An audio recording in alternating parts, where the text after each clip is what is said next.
It began as just another freedom of navigation exercise in the South China Sea, but by mid-morning, a Chinese warship had slipped within radar shadow of the U.S. carrier group.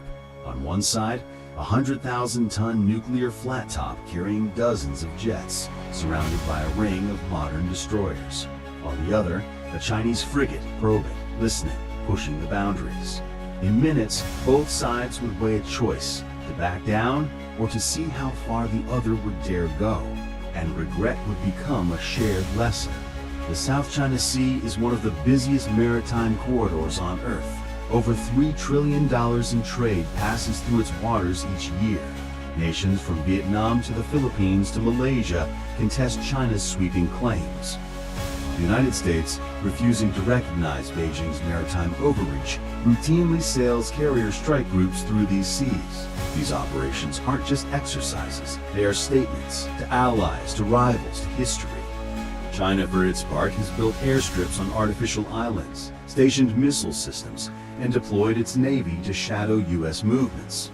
In this invisible chessboard, shadowing isn't harmless. It's a probe, a test of nerves, a chance to gather secrets.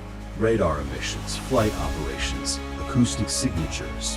The stage was set, a U.S. carrier group steaming southeast, conducting routine flight ops. Chinese naval and surveillance ships in the wings. The tension? How close is too close? At 800 hours, a U.S. destroyer's radar picked up a contact, a PLA Navy frigate 30 nautical miles off the port side.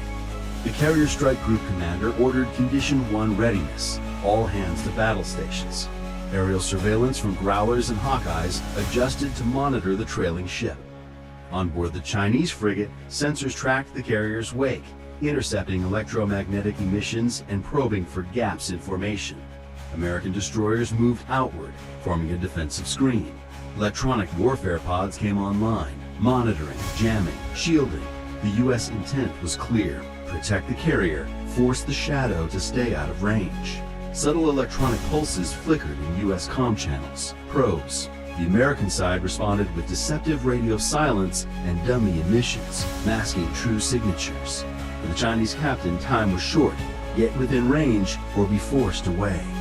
By 9:30 hours, the shadow closed to 18 nautical miles, within the radar net of the carrier's escorts. The task force sifted to tactical formation, destroyers repositioned, helicopters launched to keep watch from above. The Chinese frigate released small UAV drones to loiter overhead, seeking visual coverage, but each one was tracked and forced away. The carrier launched FA-18s, establishing a safety buffer in the air. The Chinese frigate, exposed, tried to back off, then reversed course, skirting the edge of the screen. Suddenly, a U.S. destroyer turned to port, a close-in maneuver that boxed the Chinese ship. The smaller vessel veered sharply, waves crashing along its bow. At 10:15 hours, the Chinese captain transmitted, "You are in our claimed waters. Cease this operation." The U.S. carrier responded, "We operate in international waters. Maintain safe distance." The chessboard was locked. The shadow had pressed. The U.S. had to decide: escalate or punish through presence. By noon, the Chinese frigate pushed inward again, 14 nautical miles now. The escorts raised the stakes. One destroyer turned to intercept. Another activated electronic warfare pods, sending masked radar pulses to confuse the shadow. Maritime patrol aircraft widened the sensory net, discouraging drone flights. Inside the Chinese combat center, signals flickered, screens faded. Under U.S. countermeasures, their sensors lost clarity. Every move they made was being tracked. At 13:15 hours, the Chinese captain made his move. A sharp turn toward the U.S. screen, 8 knots forward. The nearest American destroyer matched the turn, hull for hull. 2 minutes of tension. Then, the Chinese frigate relented, backing off, slipping northeast behind an island chain. By 13:30 hours, it was gone. The carrier group resumed normal operations, but the aftermath was silent warfare. U.S. intelligence teams scrubbed every radar and acoustic log, extracting fresh data. Chinese tactic patterns, emission thresholds, even the propeller's sonic fingerprint. The Chinese, meanwhile, withdrew, fatigued, sensory buzzing, frustrated by failure. What began as a shadow mission had become a tactical trap. The Chinese had gambled on proximity. The U.S. had turned it into domination. In diplomatic quarters, Beijing protested. Washington answered calmly. Analysts called it a demonstration of naval discipline, proof that a carrier group could turn a pursuer into the pursued. For the Chinese circles, the lesson was clear. Proximity creates exposure. For the U.S. Navy, it reaffirmed a doctrine: layered sensors, electronic warfare, counter-shadow tactics. To regional navies, it sent a message: presence would not be ceded. Carriers aren't just air bases, they are floating command centers, intelligence nodes, psychological weapons. Shadowing them is risky business. The ocean war is often invisible, fought in pulses, in signals, in the silence between ships.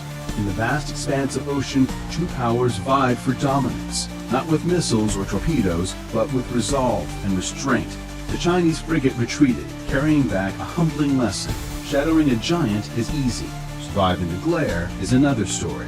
For the sailors on board U.S. ships, it was another day where discipline and readiness proved their worth. For watchers of geopolitics, a reminder: world power isn't proved in war alone, but in presence, patience, and nerve. This was more than a naval encounter, it was a message. In the deep-sea chessboard, the one who controls silence controls the game.